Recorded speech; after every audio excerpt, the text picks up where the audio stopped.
very much. Let me welcome all of you warmly on behalf of His Excellency the President, at whose behest this important dialogue has been convened. This is the second in a series of special dialogues that His Excellency has programmed to hold with critical sections of Ghanaian society. Last month, he held a similar dialogue with captains of industry and the business community. Today is the turn of Organized Labour, who are the natural allies of the political party that is currently in power. As a social democratic political organization, we deem Organized Labour as our comrades and allies, and therefore His Excellency the President is highly honored by your presence and the opportunity to interact with you. Another dialogue will be held, this time with members of civil society, and in due course a date will be announced for that dialogue. But by way of introduction, this dialogue has been called to create room and opportunity for consultation and engagement between government on the other hand and organized labor, around whose hard work the Ghanaian economy turns, around whose hard work the state continues to move. We do know that as critical stakeholders in the Ghanaian space or Ghanaian society, there are things that you may want to share with government, and no better opportunity can be had than this one to hold that engagement. We expect that this will be a frank engagement and that you will feel free to share your thoughts, sentiments, and views about government's performance and how you perceive the state of the country and what you think can be done going forward to improve your lot. You are also welcome to share with His Excellency concerns that you may have about your own conditions, your own welfare, and how the labor front can be improved. That essentially is the reason why we are having this engagement. Before I proceed further, I would like to introduce the various labor groupings that we have here. Your Excellency, we have 43 different groupings classified under the broad umbrella of 3 mother organizations. So we have the Trades Union Congress. Shall we all show by hand our affiliation with the Trades Union Congress? Thank you very much for doing us the honors. We also have the Ghana Federation of Labour. Yes, I told you, you are the natural constituency of His Excellency the President, and he is leading the Chobwe. Thank you very much, Your Excellency. So shall we show by hands those of us who belong to the Ghana Federation of Labour? Thank you very much for joining us. Yeah, His Excellency continues to be your cheerleader, and he will continue to carry your mantle and ensure that the state deals fairly with you. Shall we also show by hand those who belong to the broad grouping of the forum? All right. So you are your own cheerleaders this time. But His Excellency the President is more than happy to join you. Thank you all for coming. As the program proceeds, we may introduce you individually so that we are all abreast of the level of representation that we have. So without taking any more of your time, I would welcome to the microphone the Honorable Alhaji Rashid Pelpo, who is Minister for Labour, Jobs and Employment. Honorable Minister, the floor is yours.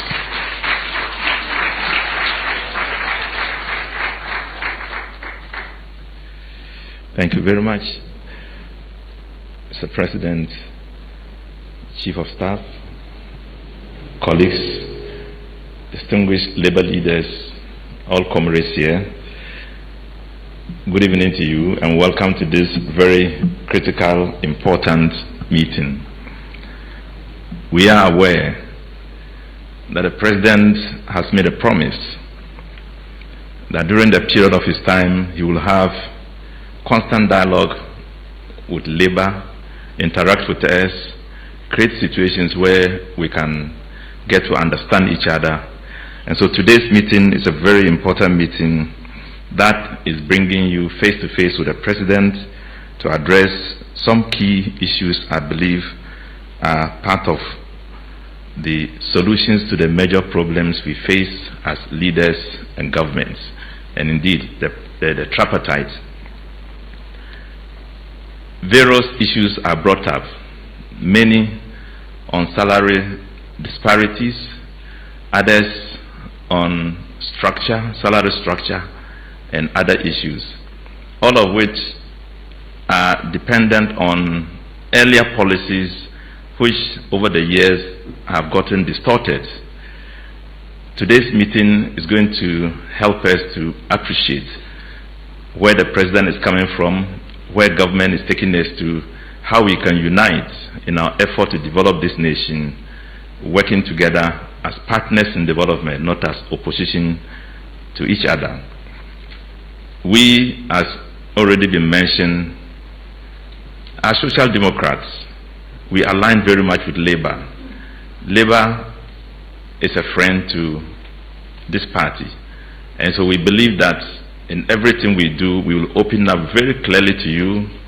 You will get to appreciate the fact that we do not hide anything. We will open up the economy for you to understand. We will present to you the issues on the salaries and the structure within which we operate and the need for any policy intervention. The President, in his address, I believe, will touch on them and will be announcing possibly a new policy direction in addressing the challenges that for which we have been addressing because of dissatisfaction and because of distortions that have not clearly been put between us. So, Mr. President, I have very high confidence that at the end of this meeting, we will come to terms with the issues that can unite us rather than divide us. And I believe that at the end of it all, we will leave here knowing that we are part and parcel of our development drive, and that even when you oppose us, we believe that you oppose us because you want to do better. You want something to help you to do better. And that all will support in how we look at national development and how we can arrive at a conclusive end to create room for everybody to share in the development space of this nation. Mr. President, with these few remarks, I will urge my comrades who are all here to join us in this effort. And I want to also state that even though we are all here, the leaders will be the ones who will take up the challenge and respond to remarks and presentations being made by us. I know that Labour leaders are truly the leaders we can rely on. So we don't have situations where everybody wants to speak and we have a situation of chaos. So I will urge that we stand by the Labour conduct in how we conduct ourselves at meetings. Thank you so much, Mr. President. Thank you very much, Honorable Rashid Pelpo. At this stage, Your Excellency, permit me to introduce the leadership of the Organized Labour groupings, who are classified under three broad organizations. Let me acknowledge all of you and indicate that we would very much have loved to introduce you individually, but we are hard pressed for time, and as you can imagine, if we were to do so, it would eat deep into the time that we have for this program. So I'll proceed to introduce the leadership of the Trades Union Congress. The TUC is led today by Brother Joshua Ansa. Please let us see you. Please give him a round of applause. And he is ably assisted by Dr. Kwabena Otu. Thank you very much for coming, Dr. Otu. The Ghana Federation of Labour is led by Brother Abraham Kumsin. Thank you very much. And he is supported by Brother Kenneth Kumsin. The forum is led by Dr. Isaac Bampo Ado.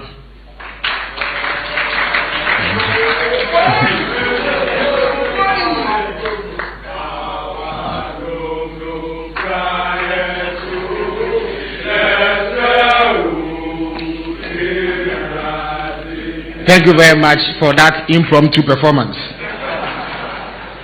Dr. Isaac Bampo Ado is ably supported by Brother Thomas Musa. Thank you very much, Brother Musa. At this stage, I'm sure you are all eager to hear what His Excellency the President has for you and why he has extended this invitation to you. So I will proceed to welcome His Excellency President John Dramani Mahama to give a keynote address. Thank you very much.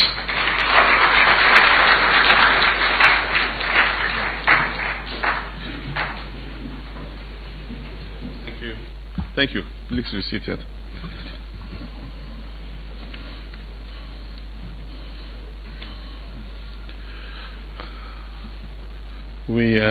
Since we agreed to do these presidential dialogues, several things have happened in the world and are ongoing in the world, including Iran,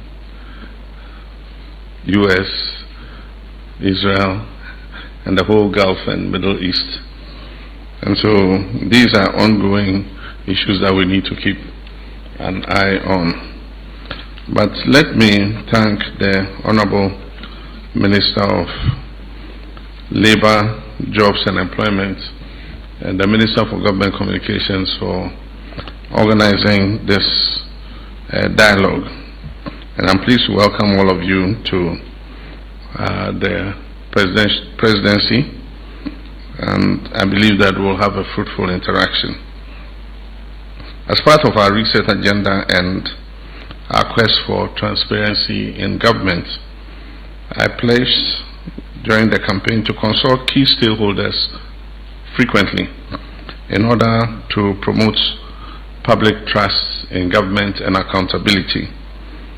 And so we held the first dialogue with the private sector, which we call the engine of growth, to see what the issues are and challenges that they face in terms of investing and expanding their businesses. Today's dialogue is with organized labor, because you need labor to be able to move the economy. And after this, as the Minister for Government Communications said, we will meet with the civil society organizations. That would include religious leaders, traditional leaders, and all of them. I just wish to set the preamble by saying that this government has nothing to hide. What you see is what you get. We've come a long way from the period where you had two different economic statistics.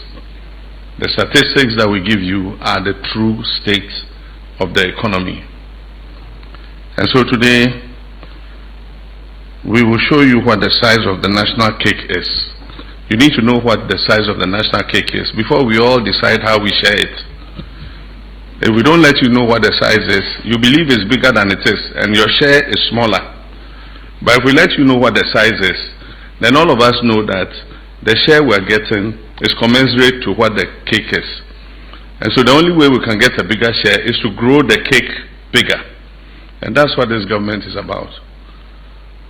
For the past year, we've been tightening expenditure, making sure we eschew waste so that we're able to grow the GDP in order that we can invest in infrastructure and grow the economy and thereby create more jobs. But until we all are on board and know that we must work together to grow the cake, create more employment, then we'll feel that somebody is enjoying more than the other. So I'll set the tone with my speech, but after that the Minister of Finance will also give you an indication of what the size of the national cake is. Cake is not a traditional food. If it's kinky, what the size of the national kinky is, so that we all know how many balls we can share, and all of us will come to the table and share it. Nobody is going to sit and then after some people have eaten, then what is left over we give to organized labor and other disadvantaged groups. All of us are tightening our belts together. And so let me just go through inflict on you the prepared speech, but we'll have the opportunity to have an open forum, and so we'll be able to discuss, in depth what our national circumstances are. So I'm pleased to welcome you to this important dialogue, which lies at the core of our national development agenda, the welfare, dignity, and productivity of the Ghanaian worker. Let me start by sincerely thanking Organised Labour for your ongoing dedication to positive dialogue with the government. The strength of our nation relies on the strength of the partnership between government and Organised Labour. Today's meeting is therefore not just a dialogue, it's a collective responsibility to reset and reimagine the future of work, compensation, and social protection in Ghana. Leaders of Organised Labour. For many years, Ghana has faced ongoing disparities in public sector pay, repeated labour disputes, and a remuneration system that often struggles to balance fairness to workers with the country's financial realities. These challenges have exerted significant pressure on public finances, and at times they have strained the social compact that exists between government and Organised Labour. It is therefore my firm conviction that the time has come not for just incremental adjustments, but for bold structural reforms in how public sector emoluments are determined and managed. Accordingly, as part of our reset agenda, the government has declared 2026 as the year of transition from the Fair Wages and Salaries Commission to a new independent emoluments commission. This reform is not about dismantling the progress we have achieved. On the contrary, the Fair Wages and Salaries Commission will serve as the institutional core to bring about this transformation. We'll reinforce and reposition the Commission both financially and in terms of human resources so that it becomes the technical cornerstone of a modern independent national authority capable of managing public sector pay with professionalism, independence, and credibility. The Independent Emoluments Commission will create a transparent, rule-based, and evidence-driven system for setting public sector pay. Under this framework, salaries and benefits will be guided by productivity, labor market realities, fiscal sustainability, strategic national priorities. And through this reform, government aims to, 1, address long-standing inequities within the public sector, rationalize allowances and benefits, strengthen the link between pay and productivity. Our goal is to move away from the fragmented and ad hoc wage decisions towards a system that is fair to workers, is responsible to the taxpayers, and is sustainable for future generations. Let me emphasize that this reform will be implemented in a phased manner and will be carried out in full consultation with Organised Labour every step of the way. As a first step, the new legislative framework will cover public sector institutions, agencies, and state-owned enterprises with a differentiated approach that reflects each entity's financial capacity and operational reality. It is also important to clarify that the inclusion of Article 71 office holders will be undertaken only after the required constitutional amendments and legislative processes have been carried out and are complete. At that stage, the Commission would be elevated into a fully fledged constitutional authority that will be responsible for determining the emoluments of all public officers holders, from the President to the least paid watchman. Sorry, we don't have watchmen anymore. Security officers. Distinguished leaders of labor, as we undertake this transition, the government must act with prudence and responsibility. For this reason, 2026 will not be a year for full renegotiation of conditions of service across the public sector. Instead, the government will carry out targeted, modest adjustments to specific allowances as an interim measure. This approach is necessary to maintain macroeconomic stability, manage expectations responsibly, and create the space needed to build a credible and sustainable national emoluments framework. Let me be clear, this is not a withdrawal from engagement with labor.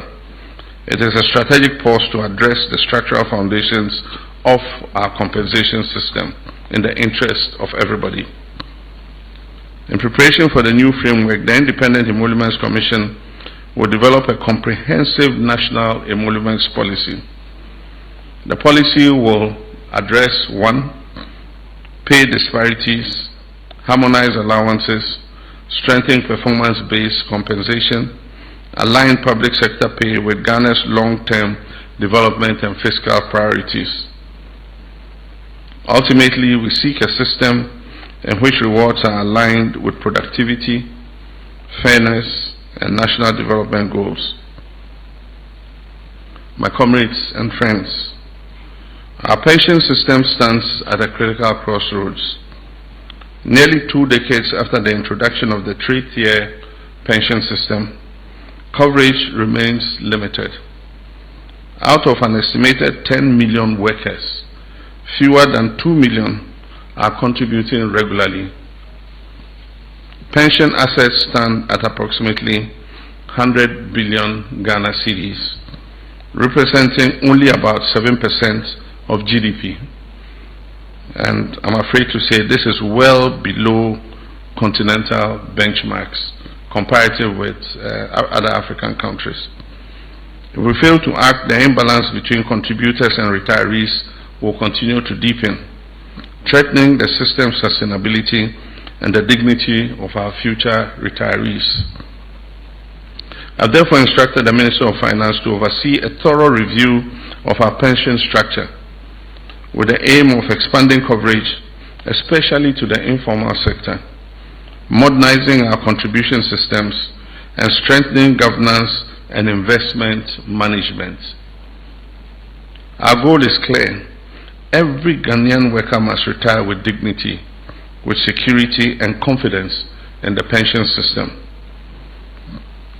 My dear colleagues, we cannot talk about wages and pensions without addressing the wider fiscal realities of our economy.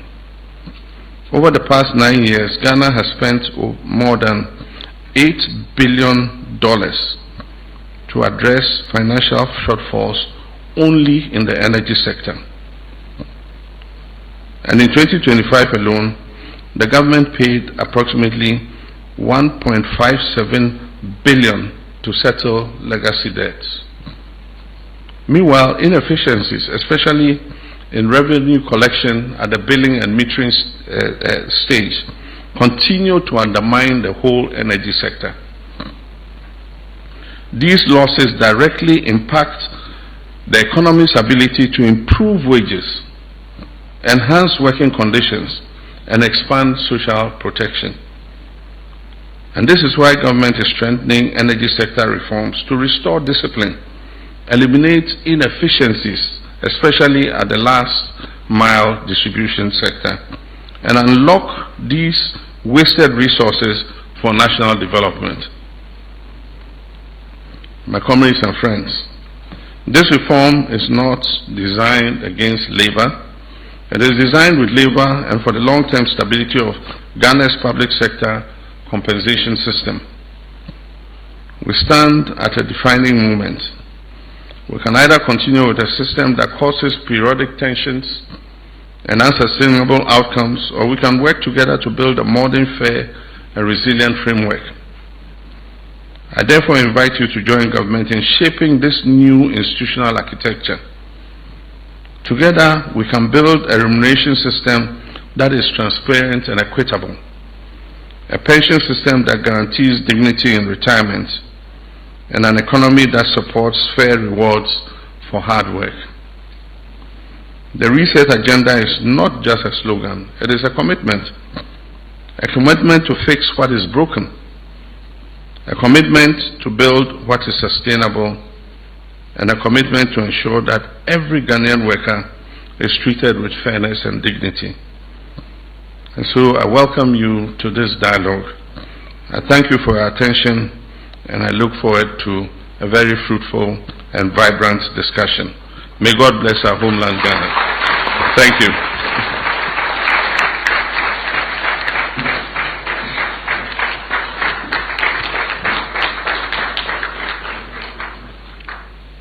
Thank you very much, Your Excellency, for those thought-provoking words.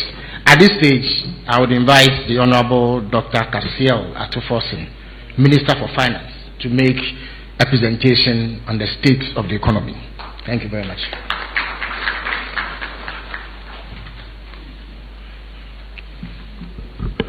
Thank you very much, Your Excellency. I will be making a presentation on the public sector compensation issues in Ghana. First, let me say that government, in line with Article 24(1) of the 1992 Constitution, recognized the right of fair remuneration and equal pay for workers of equal value. However, labor-related fiscal pressures remain one of the most significant structural challenges confronting Ghana's public sector finances. The expansion of the public sector workforce, combined with periodic reviews in pay for public institutions, are key drivers of increases in the compensation budget.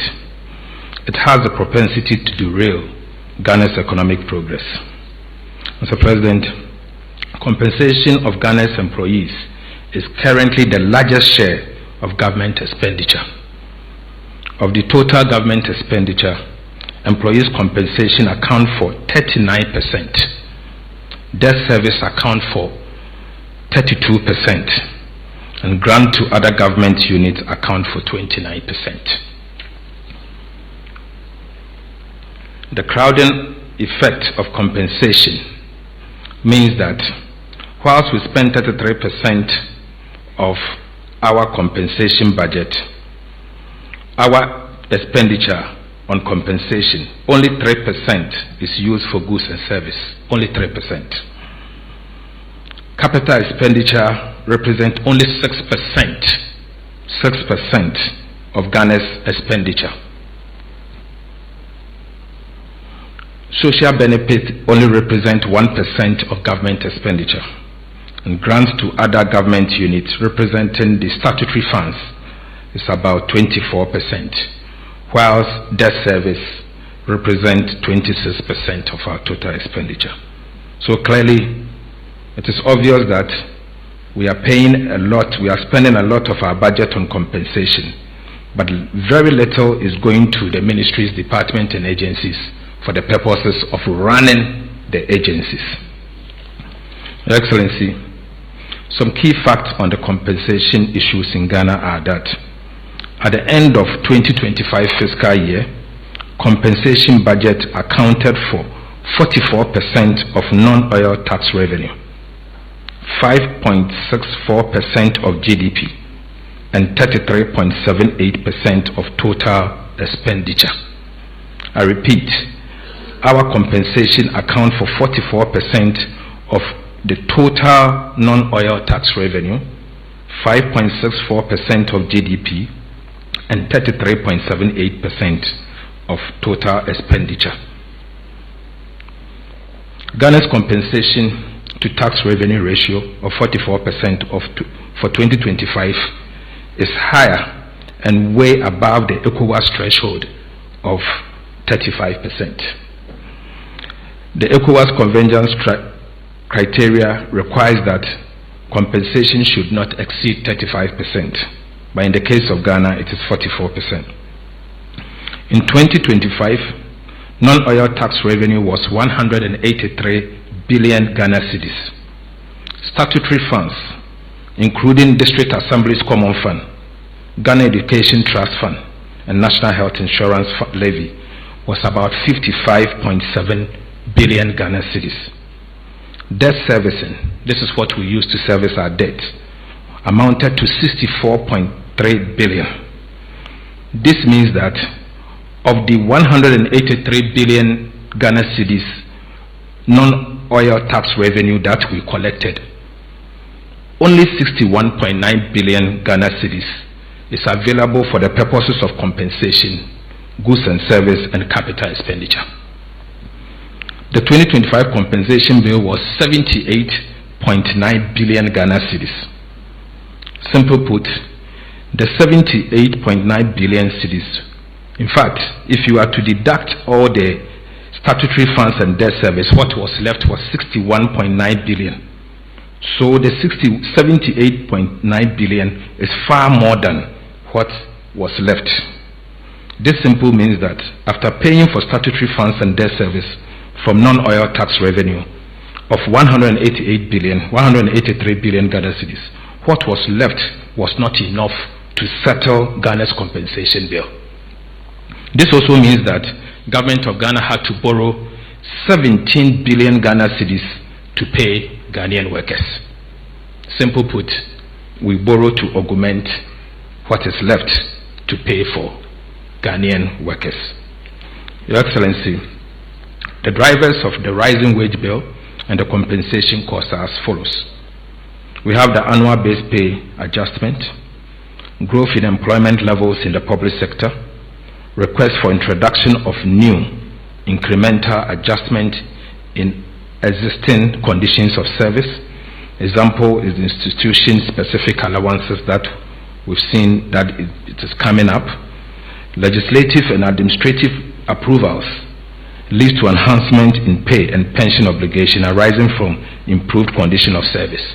These days, almost every institution is taking a bill to Parliament for approval to get a new pay structure. Your Excellency, under the legislative framework guiding the pay structure in Ghana, there are various legislative instruments that contain enhanced conditions of service for some public institutions. Some of these laws are in contravention of the provisions in the 1992 Constitution. There are also enabling acts that empower boards of public institutions to determine the conditions of service of staff without recourse to the Minister for Finance. This is also a contravention of the Public Financial Management Act, Act 921. Undoubtedly, the various enactments and their implications on conditions of service of staff within the public service create chaos and inequalities in pay and its administration. These laws are inconsistent with each other, and most especially with the 1992 Constitution and the Act establishing the Fair Wages and Salaries Commission.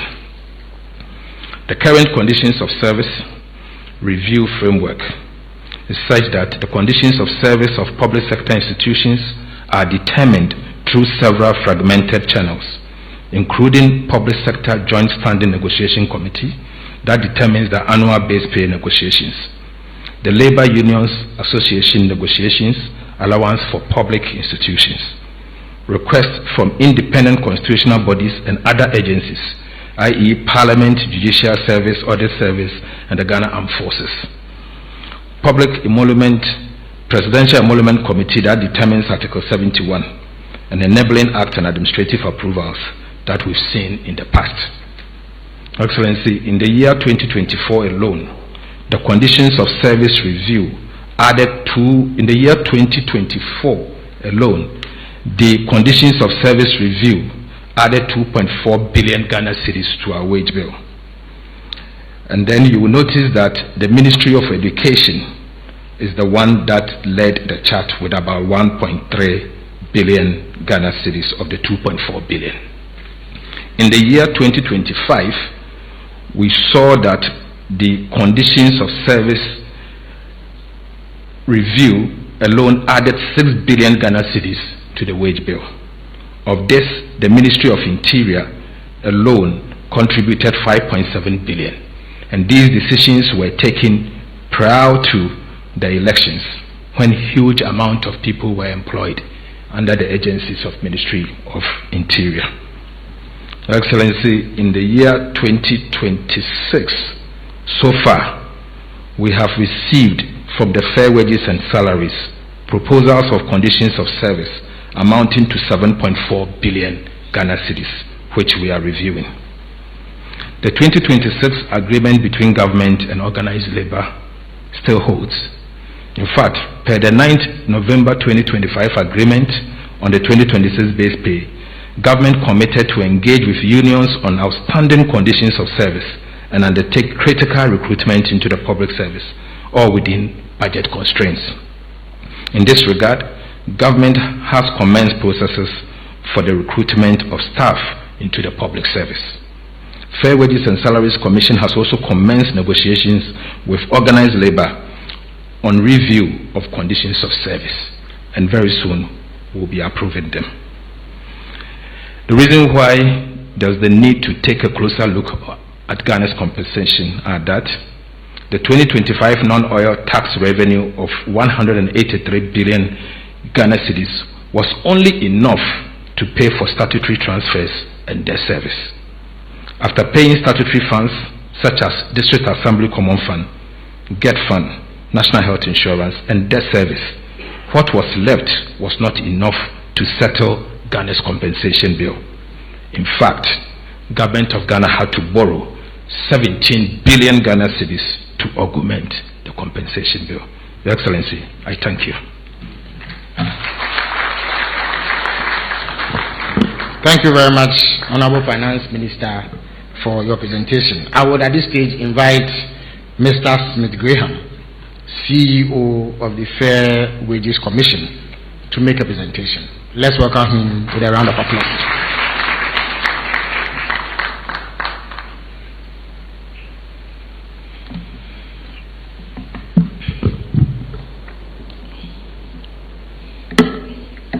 Thank you very much, Your Excellency, Honorable Chief of Staff, Honorable Ministers, and Presidential aides. Comrades, good evening. Let me begin with a simple but honest truth. The current public sector pay system is not working for workers and it's not working for the nation. We have a system where people are doing similar work and are paid differently, where allowances have overtaken salaries, and where every few months we are drawn into disputes, not because workers are unreasonable, but because the system itself is also fragmented, opaque, and increasingly unsustainable. Today, thankfully, we are not here to negotiate, but to look at how we'll be able to help improve the system. Your Excellency, all the strikes that we encounter in this country come with a huge cost. In 2024 alone, we had 22 strikes. The 22 strikes we had cost the nation 1.47 billion Ghana cedis. The 22 strikes. In 2025, we had 8 strikes, and the 8 strikes cost the nation about 635 million Ghana cedis. This year, we've had some strikes, and they all come at a huge cost to us as a state. The single spine pay policy was introduced, Your Excellency, to attempt to correct the major distortions in the salary structures in the public service. This was achieved to a very large extent, and we're supposed to continue improving on it until we get it right. Unfortunately, with the passage of time, we are almost back to square one. Legitimate concerns are still being raised regarding disparities in public sector pay, distortions created by multiple allowances, inequities between institutions performing similar functions, challenges of managing the low and high levels on the single spine salary structure, among others. These concerns are real, and they have contributed to recurring labor agitations across the public sector. From the technical perspective of the Fair Wages and Salaries Commission, it is clear that the current architecture for managing public sector pay has reached its structural limit. What is required now is not simply another round of negotiations, but a structural reform of how remuneration itself is determined. And we are happy that Your Excellency of your suggestion to introduce the Independent Emolument Commission. Let me say that the Commission is ready for this great transformation, and we will do our best. In the past, Your Excellency, we had an arrangement with Parliament where all bills that were passed in Parliament, once it concerns conditions of service, was referred to Fair Wages and Salaries Commission. But for some time now, we realized that that arrangement was also stopped.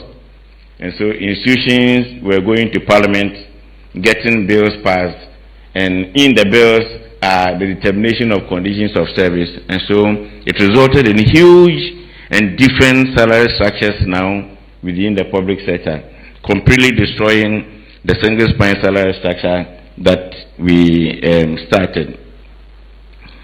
Your Excellency, as I indicated, we are grateful to you for declaring the 2026 as a year of transition. And together with my board and together with Organized Labour, we'll work out a plan to initiate the various consultative processes to ensure that we are able to improve on the system and help the Independent Emolument Commission come to fruition. I must say that we are very ready, and as a commission we will do our best in consultation with them. The challenges are real, and the labor unions will bear with me. We've had lengthy discussions, and they've all contributed to the current system that we have, the current system that is broken, because we allowed certain decisions to be taken outside the framework of the single spine pay policy. And this is what has brought us this far. It is my prayer that together with you, we'll be able to work through the Independent Emolument Commission and rectify this situation once and for all. Thank you very much, Your Excellency. Thank you very much, Mr. Graham. At this stage, we would delve straight into an open forum and discussion segment. Your Excellency, your comrades in the labor unions are not called Organized Labour for nothing. They are so well organized that they have elected that their leaders represent them in the open forum and discussions. So they have organized themselves under 3 umbrella groupings and have nominated 2 of their leaders each to engage you in discussions, comments, and any questions they may have of government policy and your intentions towards them. In that regard, I would call Brother Joshua Ansah to set the ball rolling on behalf of the Trades Union Congress. So, Brother Ansah, the floor is yours. If I believe you can activate, please activate the microphone and let us have your contribution. Thank you very much. Thank you very much, Honorable Minister. Your Excellency, Honorable Chief of Staff, Honorable Finance Minister, Honorable Labour Minister, and colleagues and comrades, you rightly said it. Organized Labour is well organized, and we have consolidated all our issues and have been mandated to speak on our behalf. But before I speak, the issue about larger percentage going to compensation. We have asked this question from day one up to today. Not this government, but government upon government. What constitutes that portion of the emoluments or the compensations that we tout ourselves with? We would like to know one day that yes, we are spending 39%, we are spending 40%. 20% of that goes to maybe a few people, whilst the majority share the 10%.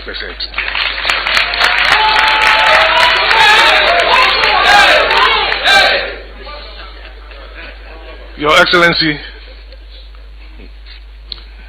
Organized Labour values the opportunity to dialogue over public sector salary, pensions and other important issues relating to the workings of the Ghanaian labour market.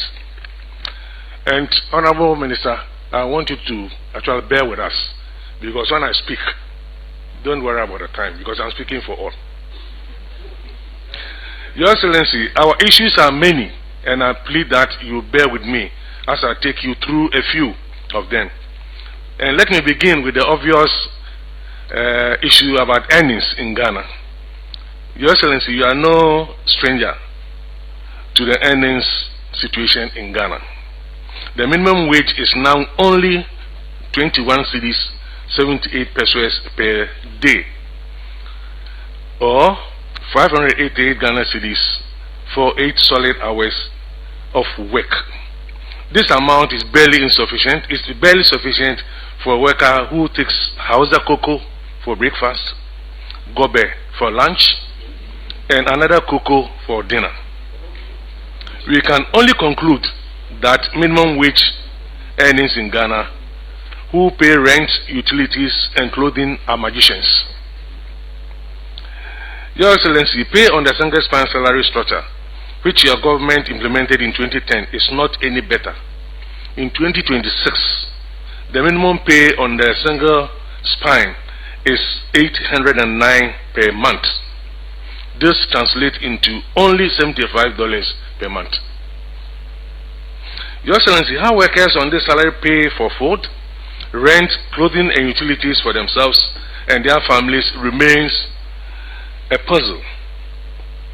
Your Excellency, with this low pay and the prevailing cost of living, it is difficult to discuss productivity in the country, Your Excellency.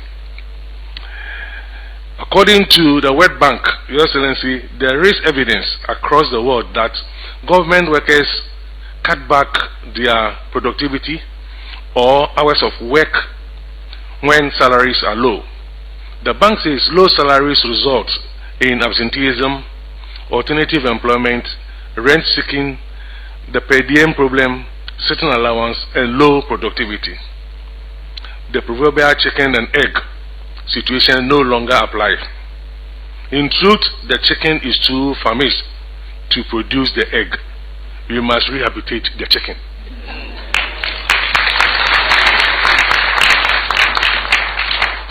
Your Excellency, the other issue about wages in Ghana is high levels of pay inequities, particularly in the public sector.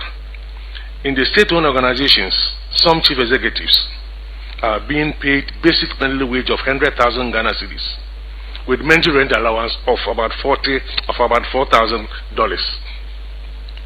Your Excellency, the single span pay policy has in many ways been mismanaged by government itself. A key principle underlying the single span pay policy was the consolidation of allowances, because allowances have been deemed non-transparent and a major source of inequity in pay administration. Therefore, allowances were consolidated to ensure fairness. Today, the allowances are back. Government have granted allowances indiscriminately to some groups while denying same to other workers. So far, about 80% of workers on the single span have some form of allowances. The remaining 20% have nothing. They subsist merely on their base pay. We must correct these discrepancies. Indeed, Mr. President, as part of the 2026 base pay negotiations, government promised to address all remaining conditions of service challenges facing our workers. After the negotiations, Fair Wages and Salaries Commission and the Ministry of Finance are dragging their feet, and our members have become agitated. But I'm glad to hear from the Finance Minister that they have started working on it, and we have been promised that that 1% which was reserved for this arrangement will immediately be effected after this meeting.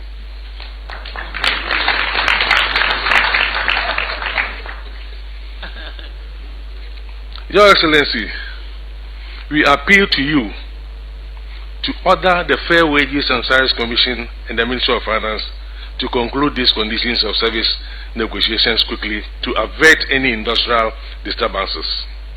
Mr. President, we must address these discrepancies before launching another salary reforms. Your Excellency, we welcome the initiative to establish the Independent Emolument Commission. While the Commission can help address the pay inequalities in the public sector, it may not in itself address the old age problem of low pay. Organized Labour will accept full-scale interpretation of the Independent Emolument Commission rather than piecemeal implementation. Your Excellency, we need to adopt a proactive incomes policy as a foundation for the work of the Emolument Commission on incomes, policy that addresses the basic needs of workers and their families. That policy must be a living wage. You must move away from the piecemeal approach in the awarding 9%, 5%, 2% every year to a situation where a living wage discussions must begin and end with no time. Your Excellency, more than a decade and a half after the introduction of the pension reforms, we now have more and deeper concerns about the national pension system.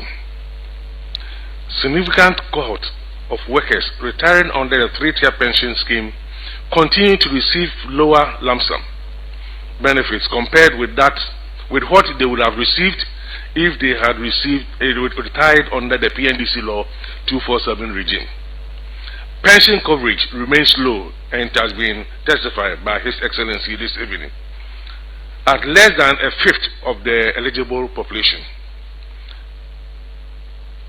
Significant proportion of people on pension receive less than 500 Ghana cedis a month, which is less than $50.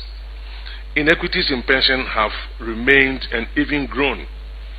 Reflecting the pay inequities, we have just mentioned the least pensioner gets 400 Ghana cedis, whilst another pensioner gets 213,000 a month as pension.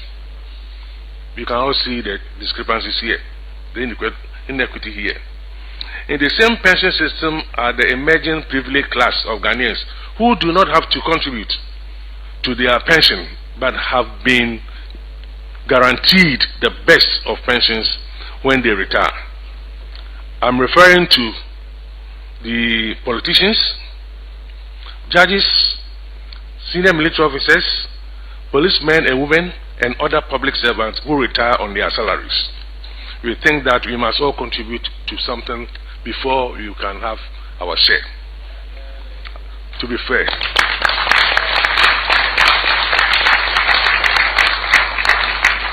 Mr. President, we need a reset here. And I want to repeat, we need a reset here. Pensions unification must happen under your leadership. Pension unification must happen under your leadership. Fairness demands that all workers with savings capacity contribute towards their pension. It will make a big relief to the already stretched government budget. Mr. President, Organized Labour have deeper concern over the basic pensions scheme managed by SNIT, and we are unhappy with the growing government control over the management of SNIT. We need to take a second look at the existing pension arrangement. We have heard from the grapevine that your government has moved pensions from the Ministry of Labour, Jobs and Employment to the Ministry of Finance. We have heard. Given our role in pension management, we are at a loss why we were not even consulted on this monumental decision. Your Excellency, Organized Labour seriously object to this switch, and we reiterate our position that pension is more about welfare of retired workers and less about finance. Your Excellency, you are no doubt aware of the acute employment challenges facing the country. Despite recent gains in macroeconomic management and consistent output growth for over 4 decades, good jobs have remained rare. The numbers that just apply for employment into the security services highlight the enormity of the employment challenge. Mr. President, the numbers indicate to us that the employment challenge is both colossal and difficult.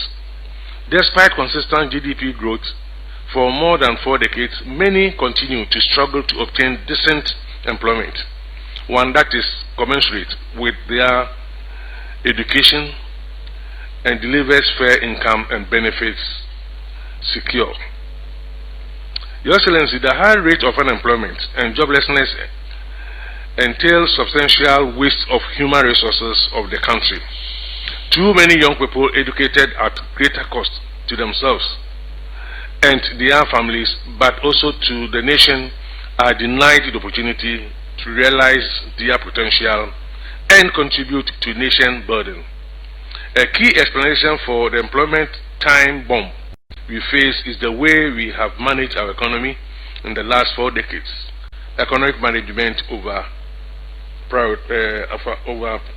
priorities. Macroeconomics, stability and employment on as a residual outcome of economic growth. The economic policy framework must change if we are to have any chance of reversing the current levels of joblessness and giving hope to our youth. In the past 1 year, we have keenly observed debates about the economy and economic policy initiatives of your government. Mr. President, Organised Labour has its own views on economic policy and economics. We ask that government grants us the forum to dialogue over national economic policy, especially as Ghana exits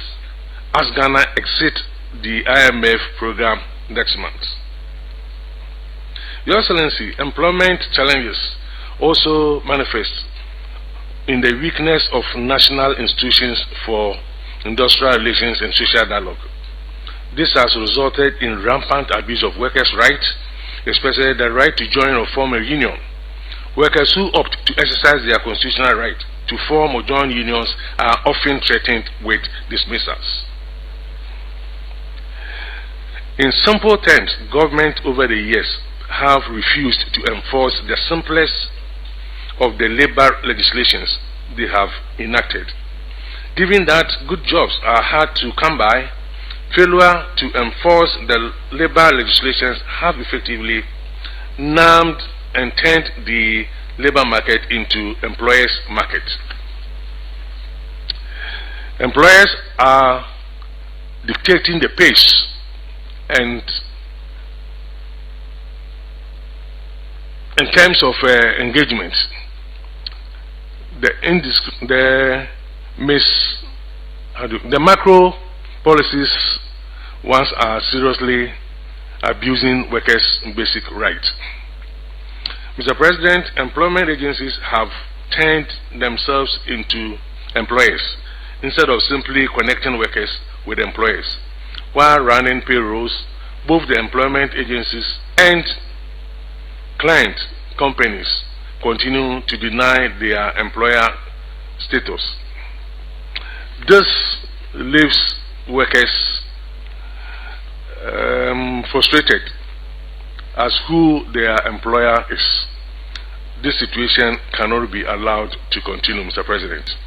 We must work together to complete the labor law review to give more and better protection to workers.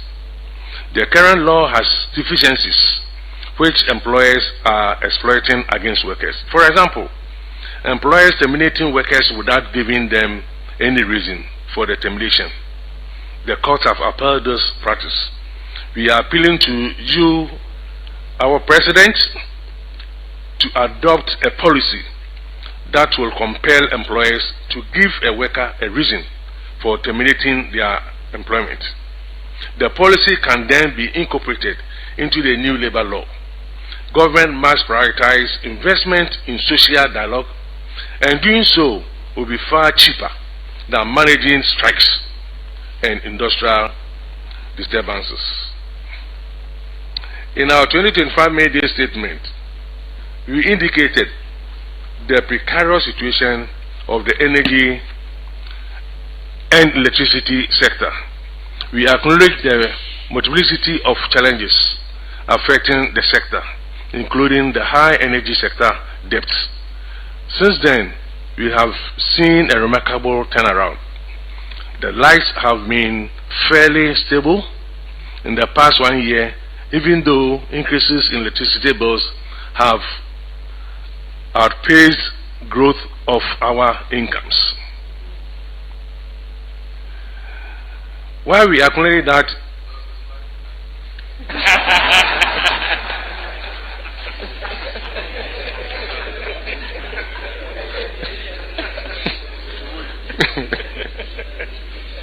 Mr. President, your 2026 budget statement indicates that UCG's average monthly revenue collection increased from approximately 900 million Ghana cedis to around 1.75 billion, representing nearly 90% increase in revenue collection. Kudos to government and workers of UCG. While we acknowledge that the energy sector is not completely out of the woods, the remarkable turnaround is an enduring testimony that Ghanaians are capable of managing their affairs of their own. Organized Labour, therefore, sees no value addition from the proposal to privatize UCG. Your government calls it private sector participation. Organized Labour says privatization and private sector participation are the same and they have one mother. We have perused the technical notes from the government PSP team, and this week, and its conceptualization is confusing in the problem it seeks to resolve. Your Excellency, the housing and sanitation situation remain dire for most Ghanaians. In fact, Ghanaians are generally poorly housed. Government interventions in the housing sector has failed to solve the problem. We need to work together to properly house Ghanaians.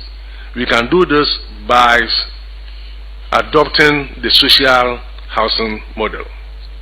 Organized Labour fully supports your efforts to reform the 1992 Constitution. Our idea of constitutional reform is premised on giving power back to the people of Ghana and reducing the overbearing powers of the executive branch. Achieving true separation of powers and forging national consensus and reducing partisan extremism. Ensuring independence of the constitutional bodies, including the judiciary and the electoral commission. You seek a governance architecture that creates effective and development-oriented town councils, district councils, regional councils, and central government that can arrange and manage our resources for the benefit of all Ghanaians. Mr. President, the need to reform constitution must be inclusive and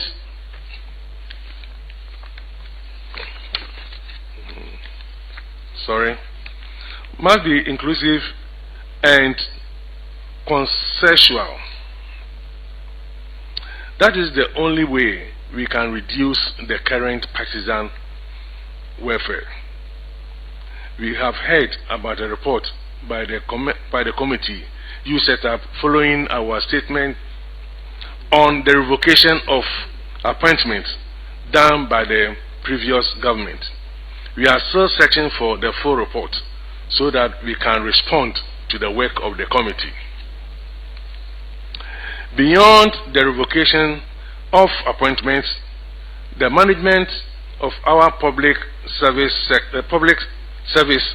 sector institutions continue to deteriorate after every change of government. The partisan political maneuvers are ongoing and continue to weaken the institutions of state.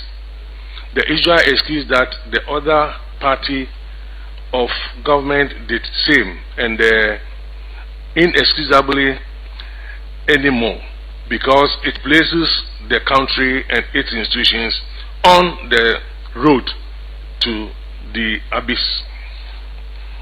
We must reset away from this path.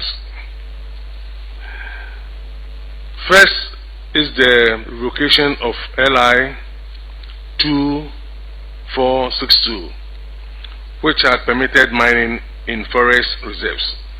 Organised Labour sincerely commend you and your government for this. We also acknowledge the ongoing efforts to deal with Galamsey.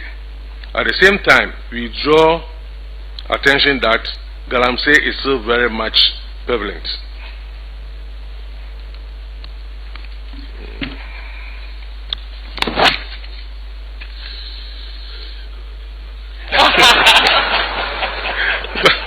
This is the last paragraph, Mr. President.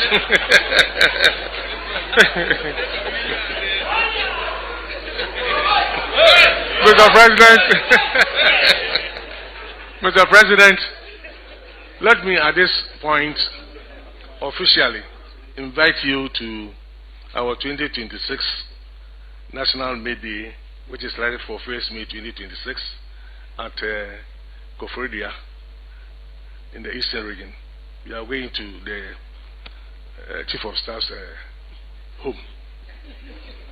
So you are officially invited as the special guest of honor.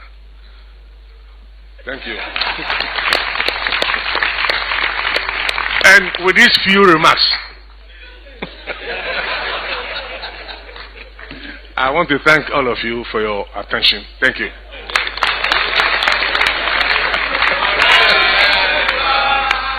Solidarity forever. Solidarity forever.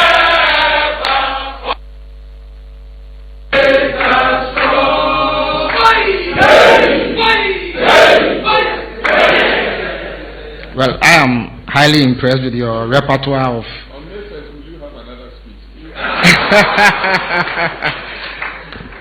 Thank you very much for. I was going to say that I'm highly enthused by your repertoire of unscripted and impromptu performances. Keep them coming.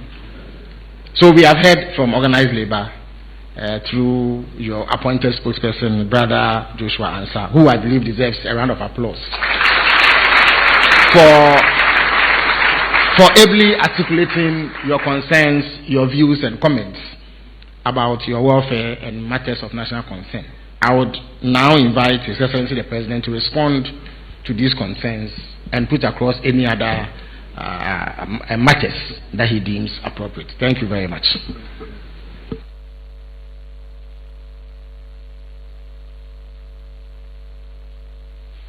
Thank you very much. My comrade Joshua, thanks for the State of the Nation address. No, State of Labour address.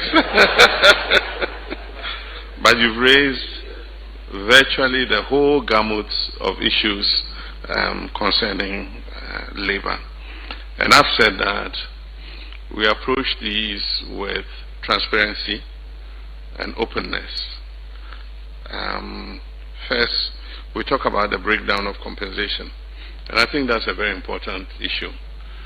When we talk about compensations consuming a certain percentage of total earnings, we need to drill down to who is getting what. And that is why I believe that an independent emoluments commission will show what the salary of the president is and what the salary of the watchman is.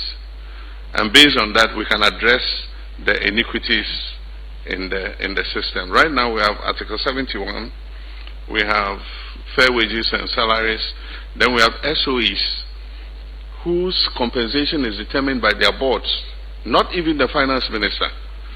So scratch my back, I scratch your back. So they approve board allowances, and the board approves it, and the board also approves increased salary for the chief executive and everybody. There are chief executives who earn more money than the president. And so we need to bring some equity and uniformity into these allowances. So like you're saying, when it comes to compensation, we're talking about those on the consolidated fund. And so who earns the highest, who earns the lowest? We don't know, because we have different intersections into the whole spine. I remember when we did the single spine, everybody, we grandfathered some people who were above others we brought up. I remember the police were celebrating because they were at the front of all the security initiatives. They were being shot, killed and all that, fighting armed robbers, and yet they were among the most poorly paid. When they saw their new salary structure, people wanted to go to the bank and say, no, this is not correct. I'm sure you've credited some money to my account that is not, and they say, oh no, that's your new salary scale. Today, those services are complaining again. Immigration is complaining, everybody is complaining, CLOSAG is complaining, actually even went on strike. We just brought them back. So what I'm saying is, if we're responding to individual and everything, we probably will not get it right. But above all, the important thing is, how much can we set aside from the national cake for compensation? Once we know what it is, then let's share it so that everybody gets what he feels is his fair share. But for me, what I think is, it's not the fault of labor. It's the fault of leadership that we administer the economy grows. As the economy grows, everybody gets a bigger share of the cake. But when leadership mismanages the economy, labor doesn't mismanage the economy. It's not organized labor who are running the economy. Organized labor are not the Minister of Finance. They are not the governor of the bank. They are just working to earn a salary. And so it is our responsibility to make sure that we manage the economy in such a way that it keeps growing so that we can keep employing more of our children and giving a better wage to our workers. So for me, I believe that we have a role to play. And that is why I'm holding my government to account, that we must be fiscally prudent and responsible, that we're not wasting the resources of government. And so for every sector, we're looking at how we can optimize and make sure that every CD that the taxpayers' money is being spent on properly. And that is the mission of this government, and that's the mission of the reset agenda. We don't have two sets of economic statistics like some previous governments have. What you see is what you get. The statistics we go to Parliament and read are the statistics of the state of the economy. And so once we do that, all of us can come and sit down and say, this is what is available. How do we manage it? I was president when the single spine was finalized. It started in Prof. Samuel's time, but it was finalized in my term. And we adjusted salaries. What actually caused the first shock that we never really recovered from, apart from the energy crisis, was the single spine salary structure. Because in 2012, after we had finished the negotiation, in 2013, we started paying the arrears. And the arrears were huge. By the time we finished, we're paying almost 73% of total tax revenue for compensation alone. And so I'm saying that we need to begin to look at salaries and wages again in a manner that is uniform, that compensates everybody appropriately, but must do it in a way that we don't destroy the economy again. And so that is the discussion that I said Graham Smith and his people are going to lead, including the Minister of Finance, and we're going to involve you. We all are going to talk about it and see how we're going to put this together. But to look at other issues, and I think my brother raised a lot of issues. We've had the situation where regulations are being brought to Parliament. Parliament is passing them and allowing all categories of people to retire on either their salaries or percentages of their salaries. And there's some iniquity when it comes to that. So when it comes to pension reform, we need to look at all those issues, because it's like we're bringing regulations to Parliament, and the regulations include many things, including welfare, uniforms. They must be provided with appropriate boots, but smuggled in there is that from this rank onwards we shall retire on our salaries, and that is creating a disparity. So we need to look at that. Comrade Joshua, I'll say that in most jurisdictions, pensions are under finance. In most jurisdictions, if you like, do a research. In most jurisdictions, pensions come under finance. And so we can discuss the issue about Ministry of Employment. Like you said, the recent security services recruitment shows us the huge scope of the problems we face.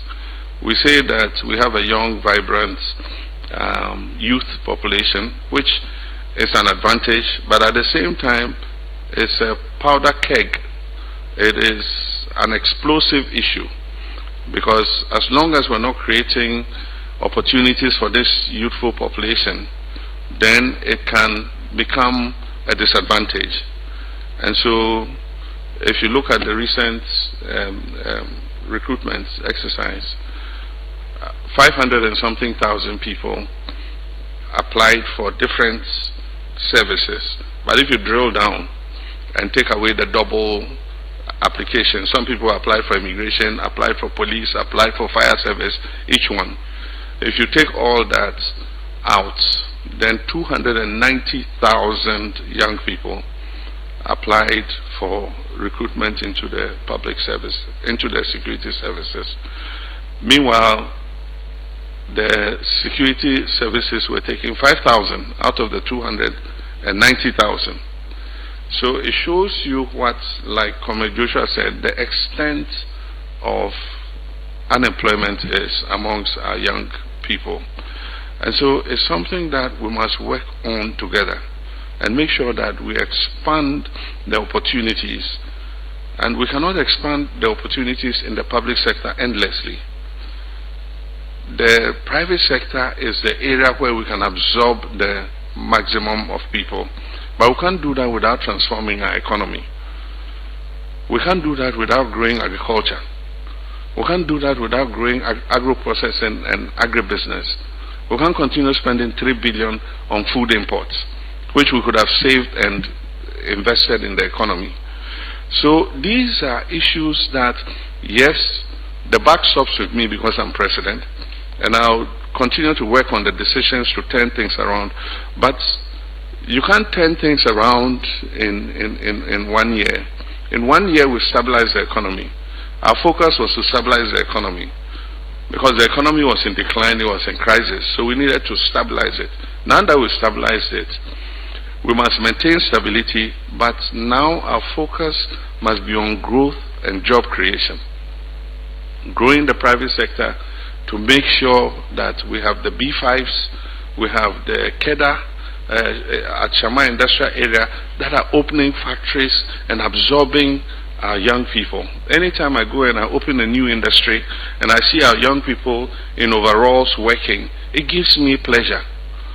Recently, this calcine cement factory I went and opened, 190 young people have gotten jobs in the factory, and they were in their overalls. And I told them, I said, you are the lucky ones.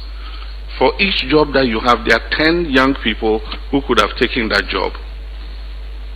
So how do we expand the private sector to absorb the thousands of people, young people who are coming out of school? Government, public sector on its own, employs less than 1 million people. We are 33 million people in this country. So however you expand the public sector, you can't absorb all those people. So for us, how do we maintain the growth of this economy so that we're able to absorb the young people that are coming out? I think that that's important. Last year we held the National Economic Dialogue. This year we're going to hold another National Economic Dialogue, because we want to look at the progress we've made from the last one. The last one identified what the issues we had inherited were and what steps we should take to arrest the situation. This year in 2026 we're going to hold National Economic Dialogue 1 year on. And organized labor is going to be an important part of the dialogue because it will include all the issues that we have faced together. I am a comrade and I believe in organized labor, but sometimes we have to look at practical reality. When we talk about private sector participation in distribution of energy, we're not taking anybody's jobs. We're saying that the billing and metering is better organized by the private sector. That's all we're saying. Electricity company will continue to sell their power. And so, and I say this because I've been part of the privatization of the communication sector. And I remember when I was deputy minister, we were told that communications is such a national security issue. If you privatize it, the CIA will be listening to our calls and what and what. Today, the communication sector employs more people than when we had only Ghana Telecom and Ghana Post. They were together, you remember. It was some state-owned enterprise, PNT. It was not even Ghana Telecom, it was PNT. How many people did PNT employ at that time? Today, if you take the workers of MTN and all the downstream digital employees and fintech companies and things, we are employing hundreds more people than PNT used to employ. But we're saying that ECG is not going to be privatized. And I want to insist again, ECG is not going to be privatized. There's not going to be any people who lose jobs in ECG because of private sector participation. ECG will sell the electricity to the private sector and say, we're giving you this amount of electricity, pay us. And so ECG will get its money. It will have its employees. It will pay its employees. But the private sector will be responsible for billing and metering. And so we gave you bulk electricity of this amount. ECG was sitting and waiting for you to pay us our money. So you will go to the houses and make sure the meters are working. You make sure that the people are paying the bills and so on and so forth. So let me explain again. It's not privatization of ECG. For emphasis, it's not privatization of ECG. ECG will continue to procure, they will be responsible for the transformers, they will maintain the transformers, but they will have a bulk metering. So if you are in charge, Joshua is in charge of East Legon, we give you a bulk meter. East Legon collect the bills and repair the meters and bring ECG our money. That is what it's all about. So, I'm a comrade like you. But like I said, 2025 alone, $1.5 billion in subsidies. I mean, 1.5 billion I could improve your salaries. Why would I just throw it away because of inefficiency in the energy sector? We've done a lot to bring the energy sector around. We've negotiated with the IPPs, and the point is, it's not like in the past where VRA was our only producer. VRA is state-owned, so if we owe VRA, we can always negotiate with VRA. But today you have Sunon Asogli, you have Car Power Ship, you have all of them who are producing power and giving to ECG. And so if ECG is not able to pay them, then it becomes a debt for government, and that's what's creating the problem. And so let me take housing and sanitation. Housing is a major problem, and for households it is consuming the income of households. We need to have a national housing dialogue and decide how, between the private sector, government and labor, we can come together and come out with a social housing policy to make sure that we provide affordable housing for workers to purchase on mortgage or to be able to rent at a favorable cost. The reason why private house owners are taking advantage is because of the deficit in housing. And so we have the rent courts. We say don't take more than 6 months of advance, rent advance. But the one who is renting and the house owner are both not prepared to go to the rent court because they are doing it quietly. He says pay 2 years rent advance.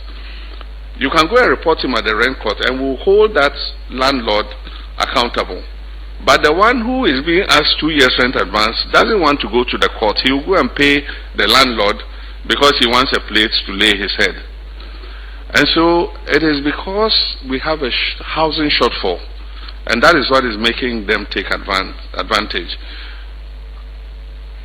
Countries have instituted social housing policies that have been very successful. I've seen the Kenyan example, and Kenya has built hundreds of thousands of housing units, which they either rent or sell to government employees. In the past, employees have not been able to buy houses because we fix their mortgages in dollars. And because the dollar kept sliding and was not stable, then it means that if you take a mortgage, you find that eventually you are not able to pay, and then they take the unit from you. We just pray that we're able to keep the city stable. I've said that we don't want a strong city, we want a stable city. I want to know that every year the city will depreciate by 3% or 5%, 3% or 5%, so you can plan. And it will not add too much onto your mortgage bill. So now that we've been able to stabilize the city, let's work together to maintain it, because there are many benefits that all of us will get from a stable city. And so if we're able to do that, then workers from their income can go and take a mortgage and know that they're paying a certain percentage of their mortgage. And especially if it's in a place where you're working, then you can stay, instead of paying rent to a landlord, the rent that you were paying will go towards owning your own house. And so that's something that we need to look at. Thank you, Joshua, for your support for the constitutional review process. It's going to be a very transparent process. We're soon going to announce the Constitutional Review Implementation Committee, and it is going to go through the processes for implementing the constitutional review. We believe that after being in operation for more than 30 years, our 1992 Constitution has served us very well, but we have over the years recognized the loopholes that we need to tighten. And so let us handle it together, not in a partisan manner, but knowing that that Constitution will serve us for another 30 years, into the future. And so it's something that we are happy to look at. Decentralization, we must deepen decentralization. And after I came back into office, even though the previous government had reduced the District Assembly's Common Fund from 7.5 to 5%, we have maintained it at 5%, but we have said that 80% of the money should go to the assemblies. In the past, they didn't get up to 50% of the monies. The remaining was spent at the center, at the District Assembly Common Funds Administrator's Office. Procurements were made from there, and so we decide that every assembly needs dustbins. So we procure thousands of dustbins, and then we send, hey, here are your dustbins. Meanwhile, the assembly wants to invest their money in something else. So we're telling them that 80% of the money will be sent to you, 20% will be retained at the center for centralized spending, and the 80% you can have. And so if you go to the districts today, economic activity is much better than it used to be in the past. And I've said that every year we'll increase the share. The Constitution says between 5% and 8%. 5% is the minimum. And so over the last administration, they kept it at 5%, which was the minimum. And so we'll continue to increase it so that the share that goes to the district assemblies to decide what they want to use it for will be increased. Supervision of state-owned enterprises is changing. State-owned enterprises were run haphazardly, and it was like people's personal, income generator. Anybody who was CEO could decide what he wanted to do, travel when he wanted, to spend money the way he wanted. It's no more the case. We're holding all CEOs to account, and I've told them that the requirement that they should audit their accounts and produce annual reports every year must be adhered to. If by the deadline you don't produce your annual account and your audited accounts, it will be a basis for your reshuffle or your removal. We need to bring order into our state-owned enterprises. Recently, I had to give an instruction to stop travel by boats. I mean, we have so many hotels and venues. You can rent nicely, go and sit. If you like, come and stay in the hotel and enjoy 2 days of, some nice air conditioning and things and hold your meeting. Why would the whole board move to a foreign country to hold board meeting? Or to travel for training? Bring the trainer here and come and train the board. And so recently I had to give an order because I noticed that, the board thing was being abused. And so we've asked that they cannot travel for such purposes. And if it is essential that they have to, then they must seek permission from the Chief of Staff. We need to rein in the SOEs. And I'm saying that those that are not able to perform, we're going to list as many of them on the Security and Exchanges Commission on the Stock Exchange so that it brings accountability into their affairs, because they have to, as public listed companies, file their annual returns. But aside from that, those that are essential that were not listed on the stock exchange, we must make sure that SIGA is monitoring their activities and they are not incurring debts that governments have to pay. The final one is illegal mining. Illegal mining has eaten into the fabric of our society. And I must say that it is not only a menace to our society, but it has involved the circle of traditional rulers, political party appointees and everything. And so even when one party changes, those who were running some operation who were to one party will go to the next party and say, oh, now that you have come and take over this operation and let's share, and we too will be getting small. This is what we're doing. And so I don't kid myself that we don't have our own people involved. And the work of the NIMOS is not easy. They go to a community and the chiefs, the youth, and everybody come out and resist them. And so I didn't kid myself that we will be able to win that fight overnight. But we cannot relent. We must continue. And it doesn't help when we have crisis in the cocoa industry. The low price that was paid to cocoa farmers made some of them give up their farms for gold mining. And so we had hoped that with a stable cocoa price and farmers earning more, they'll find that keeping their cocoa farms is more important than selling it for gold mining. Unfortunately, the cocoa price has crashed, and we've tried to maintain the price higher than our neighboring countries. What we have to do is to make sure that there's no smuggling into our country, because then what it means is with our price we'll be subsidizing the Cote d'Ivoire farmers and other farmers. So we must make sure that we're not having cocoa smuggled in so that we are paying a higher price than they are paying.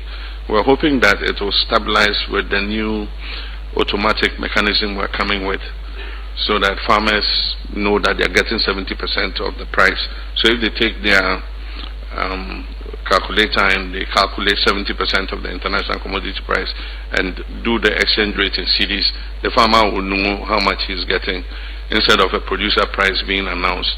But like I was saying, we're going to put more effort into the galamsey. One of the problems we have is we don't have patrol boats, especially on our waterways, for NIMOS to continue to patrol the waterways.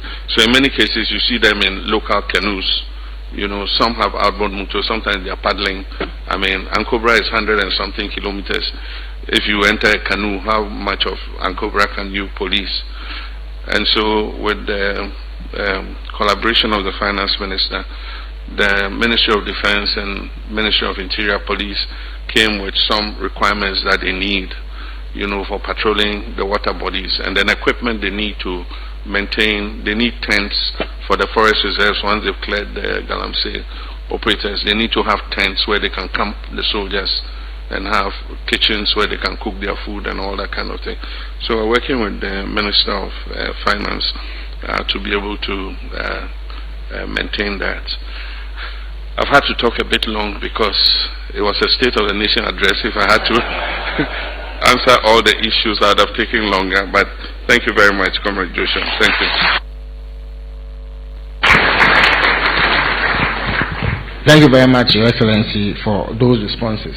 So we are going to wind up today's program at this juncture. But before we do that, I would invite His Excellency to make some remarks to close this section, in addition to the response to the State of the Nation, State of Labour address rendered by Brother Joshua Ansah. Your Excellency, the floor is yours now.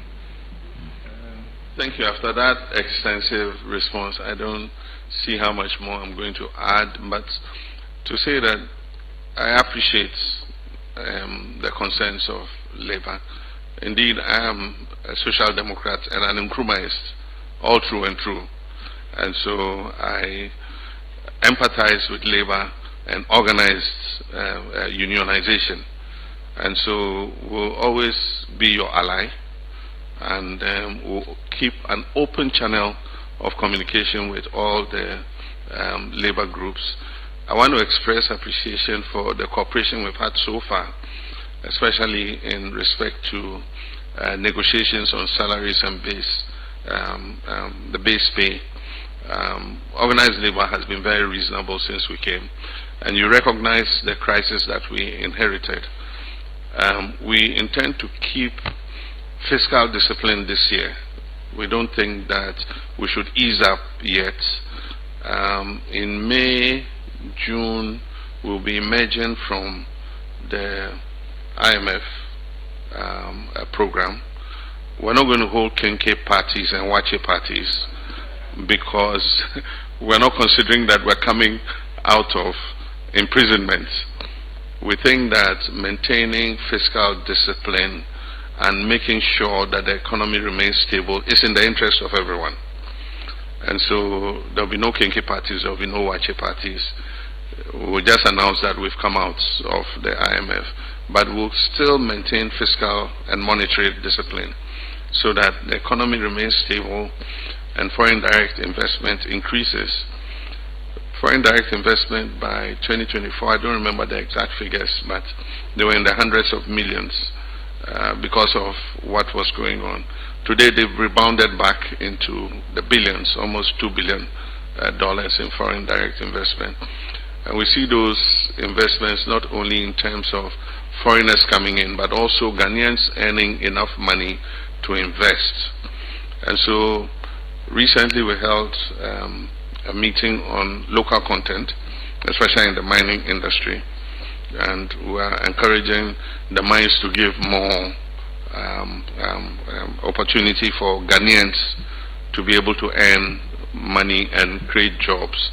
But also we're encouraging big Ghanaian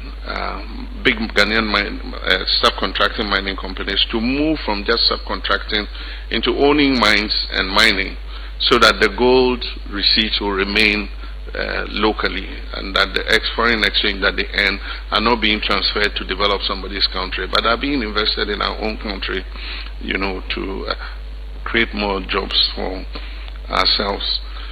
So I want to thank my comrades for indulging us and being with us. Sometime during the year, like I said, we'll have the National Economic Dialogue. But after the preparatory work has been done by Graham Smith and Fair Wages and others, we want to have a National Labour Forum to discuss more broadly. This was a very limited dialogue, and I'm sure that many of you would have wanted to ask questions and contribute and all that. And the National Labour Forum will break up into sessions and groups, and we'll discuss all kinds of issues to do with labor, and we'll come out with a communique so that it becomes a roadmap for us going forward. So this was just a dialogue, you know, maybe more of a monologue, because just after the State of the Nation and my response, we've not had the opportunity to open up the discussion. But I want to thank you very much for the opportunity. Thank you. All right. Thank you very much, Your Excellency. Thanks for watching. Please like, subscribe, and click on the bell for more updates.